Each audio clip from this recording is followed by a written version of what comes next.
चाहती हूँ कि हमारी पार्टी देश में जल्दी ही घोषित होने वाले लोकसभा के ये आम चुनाव यहाँ गरीबों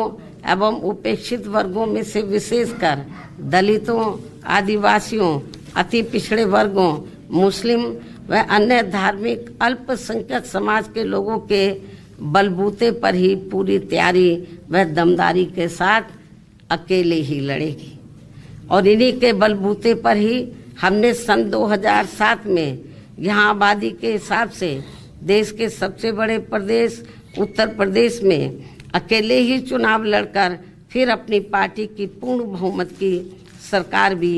बनाई थी। इसलिए अपने इस अनुभव को भी खास ध्यान में रखकर हमारी पार्टी लोकसभा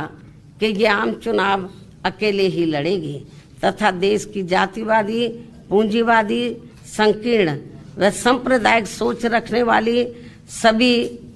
विरोधी पार्टियों से अपनी दूरी बना के रखेगी।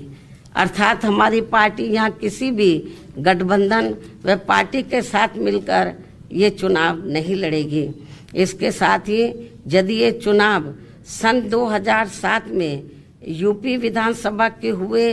आम चुनाव की तरह फ्री एंड फेयर होता है, जिसमें उस समय ईवीएम में कोई भी धांधली व गड़बड़ी आदि नहीं की गई थी, तो फिर इस बार हमारी पार्टी लोकसभा के आम चुनाव अकेले ही लड़कर अपना बेहतर रिजल्ट जरूर लाएगी। यहाँ मैं ये भी कहना चाहूँगी कि हमारी पार्टी गठबंधन न करके अकेले ही चुनाव इसलिए लड़ती है क्योंकि इस पार्टी का सर्वोच्च नेतृत्व एक दलित के हाथ में है, जिनके प्रति अधिकांश पार्टियों की जातिवादी मानसिकता अभी तक भी नहीं बदली है। यही मुख्य वजह है कि गठबंधन करके चुनाव लड़ने में बीएसपी का वोट तो गठबंधन से जुड़ी पार्टी को पूरा चला जाता है, लेकिन उनका अपना बेस वोट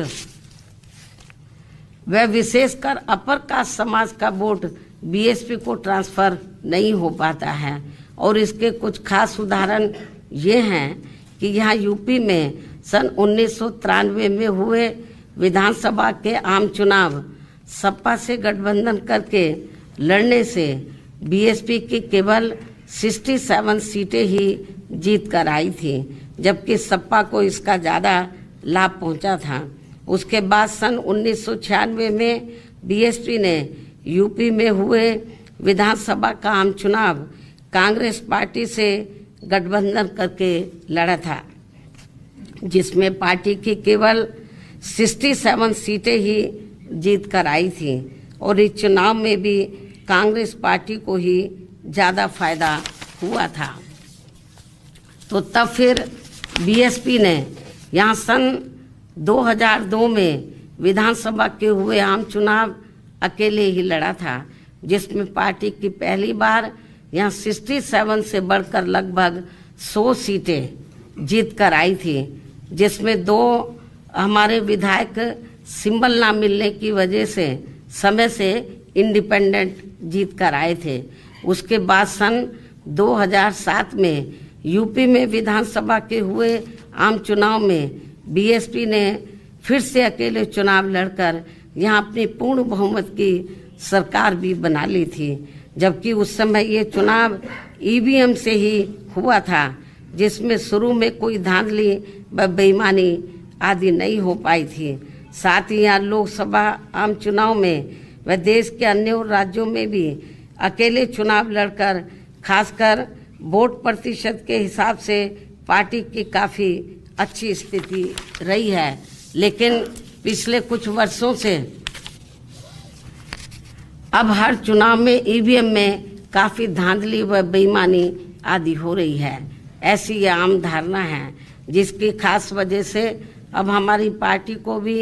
यूपी सहित पूरे देश में काफ़ी कुछ नुकसान हो रहा है, जबकि इसके बावजूद भी हमारी पार्टी ये सोचकर देश में सभी चुनाव पूरी तैयारी व दमदारी के साथ लड़ती है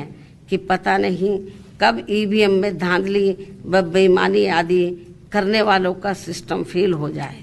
तो तब फिर संबंधित चुनाव में सही रिजल्ट आ सकता है।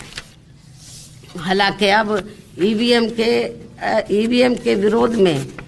काफ़ी आवाज़ें भी उठने लगी हैं। ऐसे में ये सिस्टम कभी भी ख़त्म हो सकता है या फिर इसमें कुछ परिवर्तन भी किए जा सकते हैं। इसलिए हमें पार्टी के जनाधार को बढ़ाते रहना बहुत ज़रूरी है। हमारी पार्टी के लोगों को अपनी पार्टी के जनाधार को बढ़ाते रहना बहुत ज़रूरी है। साथ ही गठबंधन को लेकर खासकर मैं गठबंधन के बारे में बताना चाहती हूँ। साथ ही गठबंधन को लेकर पार्टी का ये भी मानना है कि इस मामले में अभी तक का अधिकांश अनुभव यही रहा है कि गठबंधन करके चुनाव लड़ने से हमारी पार्टी को फायदा कम व नुकसान ज़्यादा होता है तथा इससे पार्टी का वोट प्रतिशत भी कम हो जाता है और फिर बीएसपी से गठबंधन करने वाली पार्टी को पूरा फायदा पहुंच जाता है। यही मुख्य वजह है कि देश में अधिकांश पार्टियां बीएसपी से गठबंधन करके चुनाव लड़ना चाहती हैं, जबकि हमें बीएसपी के हित को भी देखना बहुत ज़रूरी है, जिसे मद्देनज़र रखते हुए अब बीएसपी के लिए पार्टी व मूवमेंट के हित में अकेले ही चुनाव लड़ना ज़्यादा बेहतर होगा। लेकिन अब किसी भी चुनाव के बाद हमारी पार्टी खासकर कमज़ोर एवं उपेक्षित वर्गों के हितों में केंद्र व राज्यों की सही बनी सरकारों में व उनकी ज़रूरत को ध्यान में रखकर अपनी उचित भागीदारी के आधार पर शामिल भी हो सकती है। लेकिन चुनाव मिलकर नहीं लड़ेगी। चुनाव के बाद का मैं आपको बता रही हूँ, क्योंकि ऐसे में अब पूर्व की तरह पार्टी बाहर से फ्री में समर्थन देने वाली नहीं है। ताकि अपने लोगों के हितों में कुछ जरूरी कार्य होते रहे। संक्षेप में मेरा यही कहना है कि हमारी पार्टी अब देश में जल्दी ही होने वाले लोकसभा के आम चुनाव अकेले ही लड़ेगी, अर्थात किसी भी पार्टी व गठबंधन के साथ मिलकर ये चुनाव नहीं लड़ेगी। इन्हीं जरूरी बातों के साथ ही अब मैं अपनी पुस्तक का विमोचन करती हूँ।